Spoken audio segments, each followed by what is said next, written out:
This is the WZ-111-5A. It is a Tier 10 Chinese collector heavy. It's a vehicle which features fantastic DPM, solid gun depression, and mobility. It's one of my favorite Tier 10s in the game, even though Wargaming refuses to give it the love I think it deserves. However, Wargaming is giving the 5A at least a little bit of love in the next update for the game. And that is because of the fact that they are finally putting some of the last tier 10s with enhanced graphics. We can see here the 5A, which appears to have PBR. This could be the tier 9, but I'm pretty sure this is the WZ-111 5A. I'm very happy that Wargaming is finally giving the 5A enhanced graphics, because it especially means the Serpent camo for this vehicle, which looks really mid right now. I mean, look at the pixels, bruh. You can literally count them.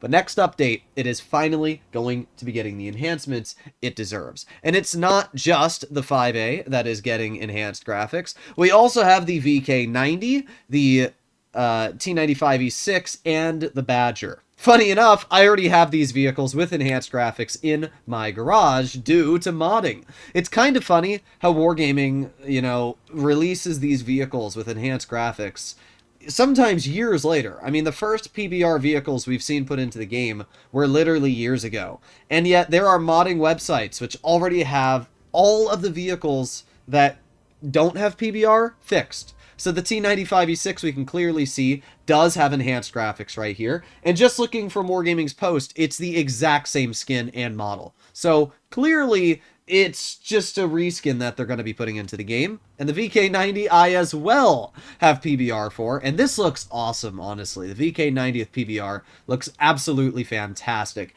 And once again, if we make our way back over to the game here, we can see that this is the exact same model. The same things on the side of the turret as well. Clearly, Wargaming is just taking some of these reskins and probably putting them into the game.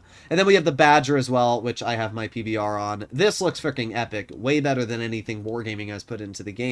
I wish that Wargaming actually made legendary camos that looked like this. I don't know why they refuse to. But yeah, so I do find it kind of funny that for anybody playing on iOS, or really for the majority of players out there, you're going to have to wait a month to get what I already have access to now due to modding in this game. Why doesn't Wargaming just release these things because they already exist and there's already files for them and they could easily do this? I don't know. But it is pretty funny to me that we already have access to these HD models and Wargaming just refuses to put them into the game ahead of schedule. I mean, the Badger, the VK90, and E6 models have been out for literally over 2 years. I mean, that's just how old these mods are. I've just recently been downloading them, and it's just wild that now Wargaming is finally putting these mods, or should I say they are finally putting their own remodels into the game, which is better than nothing. I will say that, at least. Like, I'm glad they are finally at least doing this, but it is really disappointing that it has taken them this long. Now, in other news, we have the BZ58-2, which will be coming into the game in form of a draw, which is really nice. I don't have the BZ58-2 on my account because it was a $300 tank, and I didn't want to waste that money on a tier 9, especially when I had a press account at the time. The 114 SP2 will also be in a draw for Black Friday. The 114 SP2 is a tier 10 Chinese heavy. It is a vehicle that I'm not going to say is anything too spectacular, but it did get a rather substantial buff in the latest update of the game. In fact, let's just make our way over to Blitzkit and we can take a look at the changes that were brought to the vehicle. So if we go to Tankopedia and we go to tier 10 heavies, let's see, there it is, the 114 SP2. So this vehicle used to feature a rather mediocre turret, but running enhanced armor, we can see that this turret is fairly red. And even if you're running calibrated shells, it's pretty red. Now, against heat with Cali, it is going to be about a 50-50 whether you cut through. But using gun depression with the 114, yeah, that's actually pretty strong, and it's way better than something like an E100 turret. That's upwards of 390 millimeters thick base. Using enhanced, that's over 400 millimeters. That's without even talking about the angled bits on the edge as well. So yeah, finally the 114 SP2 actually feels pretty strong. The turret armor solid, and the gun itself, it's not great. I mean, DPM-wise, it's pretty mediocre because you're going to be running Cali, so you're sitting at 2400 DPM, pretty mid, but in general, it's nice to see that Wargaming is at least giving some love to the 114 SP2.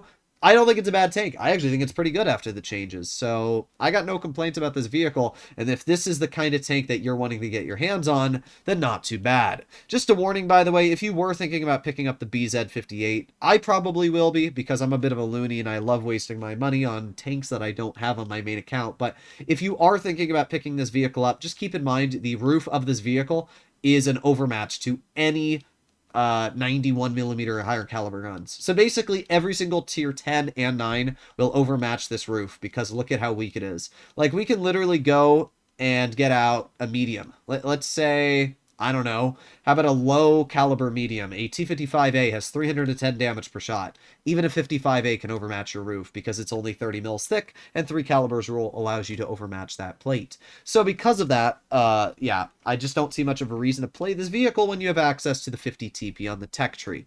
The final thing, and most important that we should be talking about here, is the Tier 10 Chinese Heavy WZ116F3, which is currently in test, but will be released for the Black Friday event. The 116F3 against AP shells looks really strong.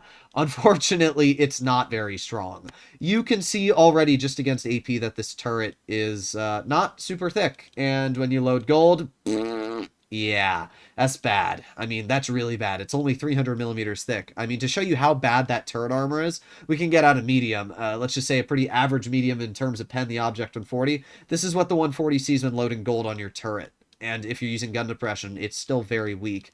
That's not good. This is a tier 10 heavy, and yet tier 10 mediums can butter through your turret like the armor doesn't even exist, let alone heavies. The upper plate is decent. You will actually get bounces on your upper plate, but the lower plate, terrible. 120 millimeters thick. Side armor is absolutely atrocious due to this lower plate only being about 40 millimeters base, and not only that, but you can literally just overmatch the side armor if it's even at a slight side scrape. So armor-wise, the 116 is pretty dang bad. I mean, sure, you don't really have a hatch, but neither does the IS-7 or IS-4, and they both feature way better turrets. So, really, the major thing we want to take a look at here is the gun. How is it? Well, let's fully equip this vehicle. Calibrated shells, enhanced gun laying, refined gun. We're going to run improved assembly, and there you go. The vehicle is now fully equipped. So we're looking at around 2450 DPM. Pretty average, nothing special in terms of a heavy. It has 490 damage per shot, which is quite high. That is nice. So at least you've got that going for you.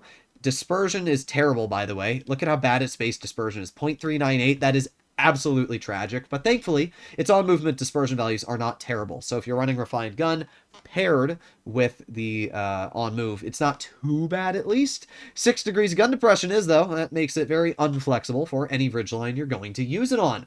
It has a top speed of 42, reverse of 15, and a power to weight of 10 on medium terrain, making it close to the power to weight of a T110E3. Essentially, I don't really see much of a reason to play the 116F3. It looks hella mid at best. The turret armor is not great, the mobility is really mid, and its gun, while it hits hard, doesn't really seem to be good at all. I mean, I can pull out a Minnow, for example, have basically, actually more DPM. 116 has, what did we say, 2,450, and the Minnow with Callion has 2,518. So the Minnow has the same dispersion, it has better DPM, it has the same damage per shot, it has much better standard pen, it also has the same gold pen, and much better gun depression, much better frontal protection. I mean, sure, you have less HP. That's one thing I do want to double check on really quick. How much HP does this vehicle have? Maybe if it has a lot, I can at least excuse some of its capabilities. And it does have reactive, so that's nice. So I guess there's a little bit of a capability there. But let's see. HP, it's not even that much HP, especially because we are running the HP buff, so yeah, I don't know. I mean, the reactive's cool, but still, I just don't really see much of a reason why you'd ever want to get this tank when there are much better vehicles out there available. I mean, compare the armor on this tank to a similar vehicle in terms of gun depression, in terms of alpha damage and everything. How about the IS-7? Let's see, where is the IS-7? There it is. So the IS-7 upper plate is way better. 300 millimeters thick. The turret armor is way stronger. We can see that the turret really only has one weak spot here, and apart from that, it's really hard to cut through. It has no hatches. Not only that, the lower plate is still way thicker than the 116's lower plate. Side armor is way better, obviously, due to the way it is designed. And in terms of the gun, the IS-7 actually has more, or no, it's actually the same DPM. I thought it was more, but So same DPM, better dispersion. While its on-move is worse, this vehicle does feature tungsten and adrenaline, giving you way more effective DPM. It has a pretty similar power to weight, and it's got a pretty similar top speed. So, I don't know. It's kind of a good thing that the 116 doesn't seem anything special, because if it was something overpowered or a vehicle that looked too strong, it would be obviously a pay-to-win premium. But it's not. It's a pretty average-looking vehicle. I just think it needs more turret armor. If the turret got buffed by an additional 20, 30 millimeters, I think it would be really strong. But the fact that mediums can pen you with no effort frontally, I think is a little goofy. You know, I don't really see much of a reason to drive it. But I don't know. We'll find out when it gets released the true extent to its capabilities. Hopefully you enjoyed today's video, and I'll see you in the next one. Bye-bye.